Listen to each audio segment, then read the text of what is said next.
Assalamualaikum warahmatullahi wabarakatuh. Kembali lagi dengan saya Septi Maharni SPDSD, calon guru penggerak angkatan 8 dari UPT SDN 01 Simabur, Kabupaten Tanah Datar, Provinsi Sumatera Barat. Video kali ini menjelaskan tugas koneksi antar materi modul 1.4 tentang budaya positif. Kesimpulan mengenai peran saya dalam menciptakan budaya positif di sekolah, yaitu seorang guru yang baik harus memiliki kemampuan dalam mewujudkan budaya positif di sekolah. Budaya tersebut dapat dijalankan dengan menerapkan konsep-konsep inti seperti disiplin positif, memahami motivasi perilaku manusia berkaitan dengan hukuman dan penghargaan, posisi kontrol seorang guru, pembuatan keyakinan sekolah atau kelas, dan penerapan segitiga restitusi dalam penyelesaian masalah. Budaya positif yang pertama adalah disiplin positif. Cara penerapan disiplin yang mengajarkan anak bertanggung jawab dan menumbuhkan kesadaran diri berdasarkan nilai-nilai kebajikan. Kemudian disiplin positif lebih ke arah disiplin diri yang dapat mengontrol diri dalam melakukan segala tindakan. Dan disiplin positif dapat membuat murid memahami dan menyadari berdasarkan motivasi internal, bukan akibat paksaan, ujian, atau hukuman. Yang kedua yaitu motivasi perilaku manusia.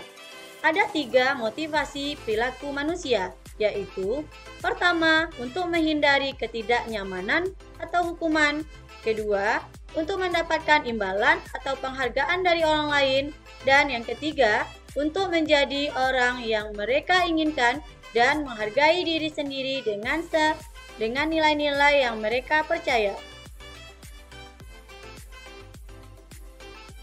Motivasi pertama dan kedua merupakan motivasi eksternal sehingga guru berupaya untuk dapat menumbuhkan motivasi internal dalam diri siswa. Kemudian, agar dapat memunculkan pribadi yang menghargai diri sendiri dengan nilai-nilai yang mereka percaya. Sebaiknya, hindari hukuman dan pemberian penghargaan berlebihan agar meminimalisir motivasi eksternal dalam diri murid. Budaya positif yang ketiga yaitu posisi kontrol seorang guru. Ada 5 posisi kontrol seorang guru. Yang pertama, sebagai penghukum. Kedua, pembuat merasa bersalah. Ketiga, sebagai teman. Keempat, sebagai pemantau. Dan yang kelima, sebagai manajer. Di antara kelima posisi kontrol tersebut, sebaiknya seorang guru menggunakan posisi kontrol sebagai manajer. Sebagai manajer, guru berbuat sesuatu bersama murid, mempersilahkan murid mempertanggungjawabkan perilakunya, dan mendukung murid agar dapat menemukan solusi atas permasalahannya sendiri. Kemudian, posisi manajer mengacu pada restitusi yang dapat menjadikan murid sebagai manajer bagi dirinya sendiri sehingga tercipta identitas positif atau berhasil pada diri murid.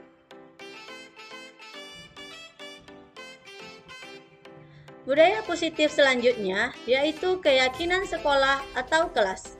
Guru berperan dalam mewujudkan terbentuknya keyakinan sekolah atau kelas dengan adanya kesepakatan antara guru dan murid. Sehingga keyakinan sekolah atau kelas berupaya pernyataan universal yang mudah diingat, dipahami, dan harus diterapkan dalam lingkungan sekolah. Budaya positif selanjutnya tentang segitiga restitusi dalam penyelesaian masalah. Guru yang berperan sebagai manajer menggunakan segitiga restitusi dalam penyelesaian masalah melalui 3 tahapan, yaitu menstabilkan identitas, validasi tindakan yang salah, dan menanyakan keyakinan. Tujuannya menghasilkan murid yang mandiri dan bertanggung jawab.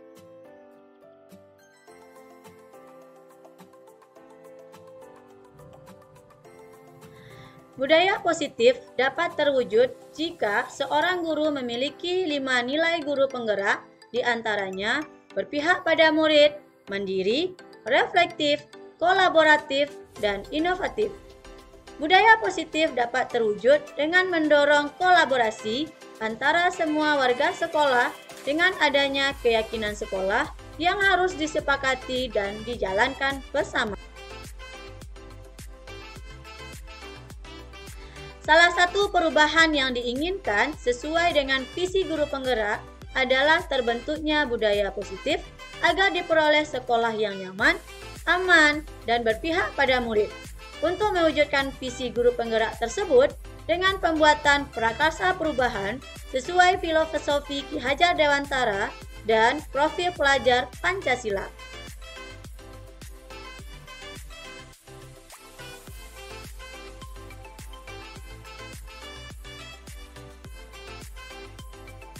Saya sudah memahami konsep-konsep inti dalam modul budaya positif berkaitan dengan disiplin positif, teori kontrol, teori motivasi, hukuman dan penghargaan, posisi kontrol guru, kebutuhan dasar manusia, keyakinan kelas, dan segitiga restitusi.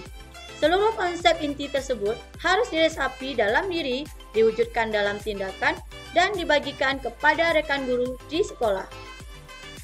Hal yang menarik bagi saya dan di luar dugaan adalah saat saya mempelajari motivasi perilaku manusia berupa penghargaan.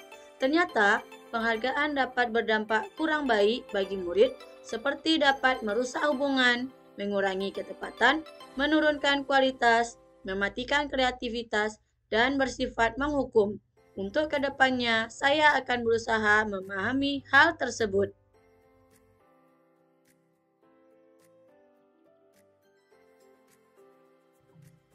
Perubahan yang terjadi adalah saya menyadari posisi kontrol yang biasanya saya lakukan adalah penghukum, pembuat merasa bersalah, dan pemantau. Seharusnya saya bertindak sebagai manajer yang menangani masalah dengan menggunakan segitiga restitusi.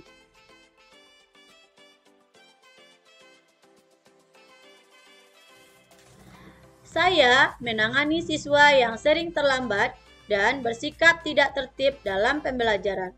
Saya melakukan langkah-langkah dalam segitiga restitusi, diantaranya menstabilkan identitas, validasi tindakan yang salah, dan menanyakan keyakinan.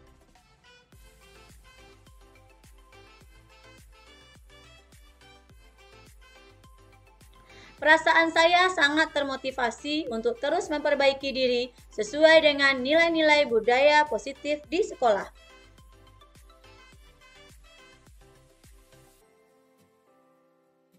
Hal yang sudah baik menurut saya adalah sudah mulai munculnya motivasi internal pada murid untuk melaksanakan budaya positif sesuai dengan nilai-nilai kebajikan yang diyakini.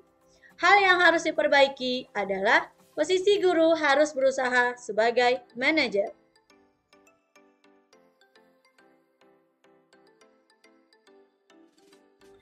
Sebelum mempelajari modul ini, posisi kontrol saya sebagai penghukum, pembuat merasa bersalah, dan pemantau. Perasaan saya saat itu, saya selalu diliputi perasaan bersalah karena harus memberi hukuman atau konsekuensi jika murid berbuat kesalahan. Setelah mempelajari modul ini, saya mulai menerapkan posisi sebagai manajer dalam menyelesaikan masalah. Perasaan saya menjadi sangat tenang, dan saya mulai menyadari pentingnya komunikasi yang efektif untuk menumbuhkan rasa tanggung jawab pada diri murid.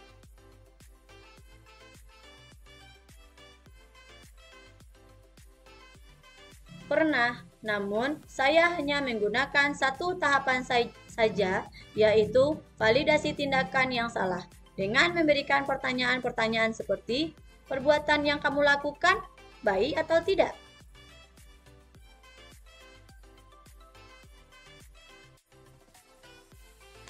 Hal lain yang penting dipelajari dalam proses menciptakan budaya positif adalah melakukan kolaborasi antara sekolah dan orang tua murid agar budaya positif ini tidak hanya dilakukan di kelas atau sekolah saja, tetapi juga di rumah, agar mulai menjadi suatu kebiasaan atau karakter saat berada di lingkungan sekolah atau di lingkungan manapun. Demikianlah video penjelasan tentang tugas koneksi antar materi mode 1.4 tentang budaya positif. Terima kasih telah menyaksikan video ini. Salam guru penggerak, tergerak, bergerak, dan menggerakkan. Assalamualaikum warahmatullahi wabarakatuh.